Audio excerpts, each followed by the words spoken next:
Thank you for watching our standard operating procedures video.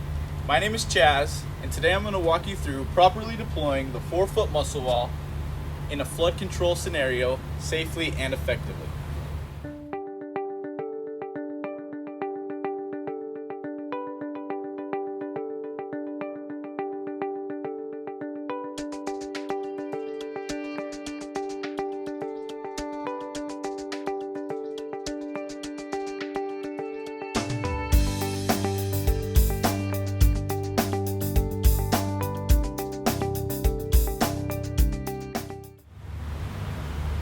When deploying the muscle wall system, there's a few items we recommend having on hand prior to the installation process. A trash pump with its hoses, a shovel, a few sandbags per wall, a lifting dolly, a hammer, a measuring tape, a knife, big gap filler foam, marking paint, Gorilla tape, string, and gloves. A trencher is also recommended if the walls are deployed on dirt.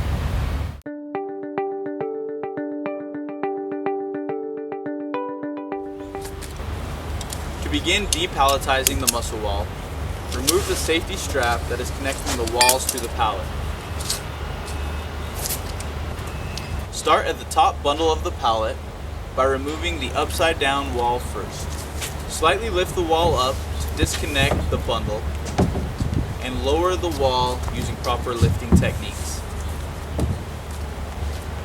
When removing the upright wall of the bundle, slide the wall to the front of the pallet, gently lower the wall to the ground. For the subsequent upside down walls of each bundle, gently lower the walls to its back, place hands on the side of the wall, and gently lower to the ground. When putting the wall in place, it's important to make sure that the toe of the muscle wall is always facing towards the water. Once you've set your first wall in place, to begin connecting the walls, you're going to use the male connector on one side of the wall and a female connector on the corresponding wall. These will slide in together to secure the walls. When lifting the walls, you always want to ensure proper lifting techniques. It's best to gently tilt the wall back, place one hand underneath the wall and one on the back side. When lifting the wall in place, it's easiest to rest it on the corresponding wall and adjust your grip if necessary, then slide the wall back until it falls into the joint and slide the wall down to make sure not to damage the product as well as have a secure connection. The walls have a 22-degree range of motion, 11 degrees forward and 11 degrees backwards. But there may be situations when you need more radius or more of a turn. We have a corner unit that allows you to go 90 degrees. The corner uses the same system as the walls with the same connections. You simply lift the walls up, put it on, and gently slide it into place just as you would if it were a wall. The corners are unique, they can go both forwards and backwards. So if you have a desire to go outside, you can pull the wall off, flip it upside down, and set it into place just the same. Once the walls have been set in place, you can begin to fill them with water at that time. There are 2 holes on the top of each wall that will allow for the hose to be placed inside to fill the walls with water. Part of the system, we use 2 safety straps for each connection. We install the safety straps through the kiss screws located here and here, and in the middle of the wall, here and here. 2 people are best, just insert through the kiss screw, and the other person will put it back through the other side. At this point in the installation, we're going to leave the bottom strap unstrapped and only secure the top strap. The bottom one will be used to secure the liner later on in the installation process.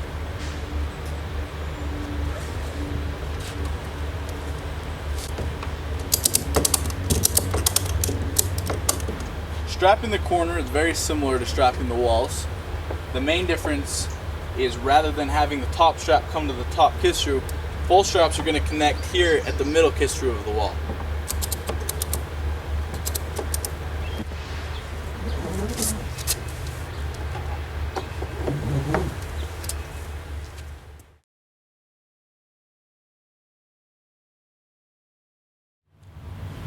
To properly install a liner will vary depending on the surface. In this video, we will cover properly installing the liner on cement and asphalt, grass, and dirt.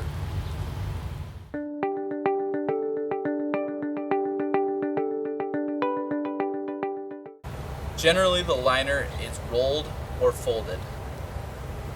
Begin deploying the liner by unfolding or rolling the liner out in front of the toe of the wall and pulling the liner with 2 or 3 people up and over the wall until it reaches the ground on the back side of the muscle wall. Cut holes in the liner on the back side of the wall where the straps are coming through the kiss screws. The slit should be horizontal to the ground, approximately 3 inches in length. Use extreme caution anytime cutting the liner. Pull the straps through the holes in the liner and ratchet them down.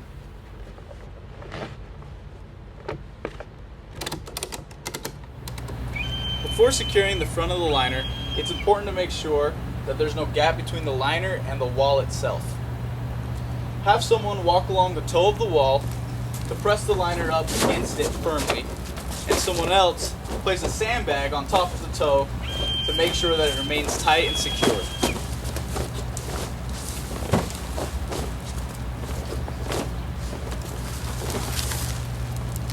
Make sure to do this process through the entire wall before securing the liner down.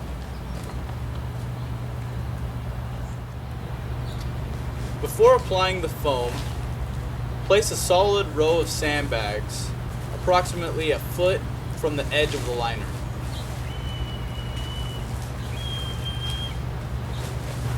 It's recommended to run a chalk line at the front edge of the liner as a reference for applying the foam.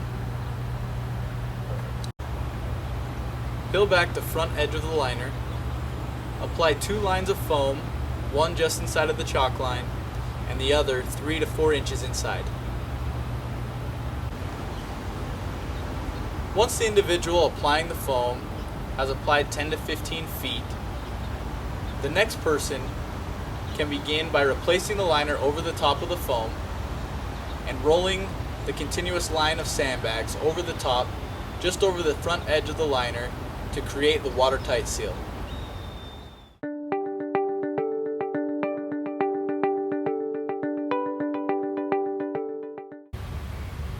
When deploying the muscle wall system on any type of dirt or soil, we recommend, in order to gain a watertight seal, using the trenching method. A trencher is also recommended to use to dig the trench, generally 18 inches deep and 1.5 to 2 feet in front of the wall. This trench should run the entire length of the wall. Roll the liner out, pull the liner up and over the wall. Cut holes in the liner on the back side of the wall where the straps are coming through the kiss screws. The slit should be horizontal to the ground, approximately 3 inches in length. Use extreme caution anytime cutting the liner. Pull the straps through the holes in the liner and ratchet them down.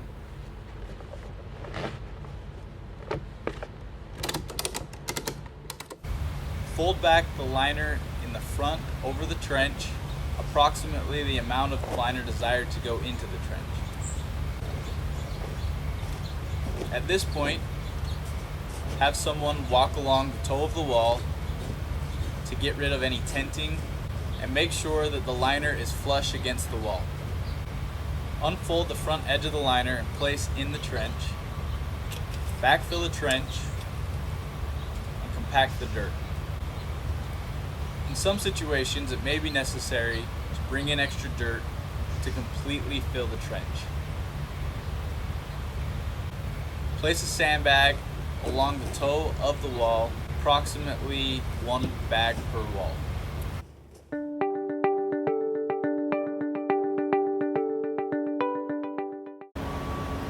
When deploying muscle wall on grass and trenching is not desired, we recommend using the lawn stake method as a quick and easy alternative for securing the liner. Begin deploying the liner by unfolding or rolling the liner out in front of the toe of the wall and pulling the liner with 2 or 3 people up and over the wall until it reaches the ground on the back side of the muscle wall. Cut holes in the liner on the back side of the wall where the straps are coming through the kiss-throughs. The slit should be horizontal to the ground, approximately 3 inches in length. Use extreme caution anytime cutting the liner. Pull the straps through the holes in the liner and ratchet them down.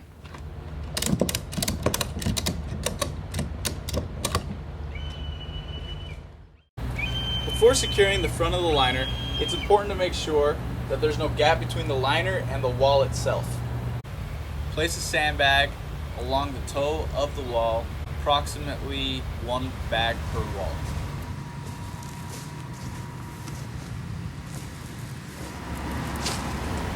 A few inches in from the front edge of the liner, place a lawn stake every 6 inches through the liner and into the ground along the length of the wall.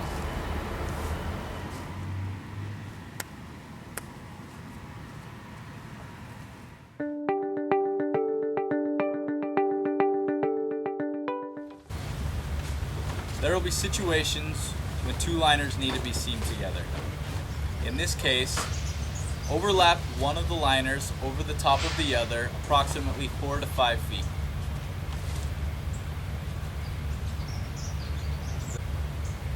Using the Gorilla tape, start at the top of the seam and run the tape the length of the seam all the way to the ground. Repeat this process 2 more times for a total of 3 strips running the length of the seam. Cut 2-foot lengths of tape, place them perpendicular to the seam, beginning at the top of the wall and running the length of the seam all the way to the ground.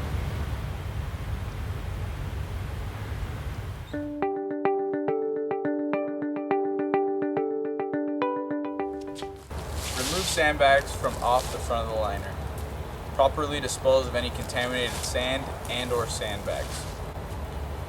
Disconnect the straps, roll up and place in the storage container. Remove liner from the wall and fold for future installations.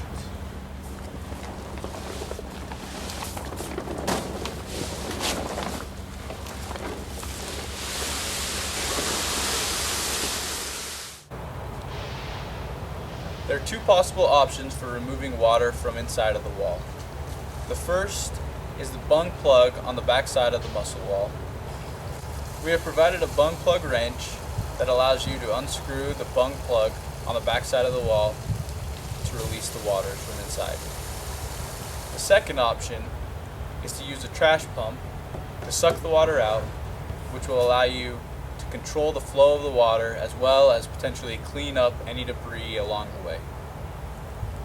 To disconnect the wall, place 1 person on each side. Using the provided lifting dowels, place 1 dowel through the kiss-through closest to the joint and 1 dowel through the 3rd kiss-through. In rhythm, lift the wall until it is completely free of the connection and safely lower to the ground. Be sure to always exercise proper lifting technique when moving the walls. If foam was used during the installation, scrape up as much as possible, sweep and collect to dispose of accordingly. Use a pressure washer to spray and clean up any remaining residue. When restacking the 4-foot muscle walls, 12 units go on 1 pallet. Always make sure that the male and female ends are all on the same side. Before moving the pallets, make sure that the strap is tight and secure and that the walls are all even. When stacking the walls on the pallet will consist of bundles of 2 walls. Each bundle will have a wall that is placed upright, with the second wall being upside down, resting on the toe of the wall, and when properly secured will snap into place.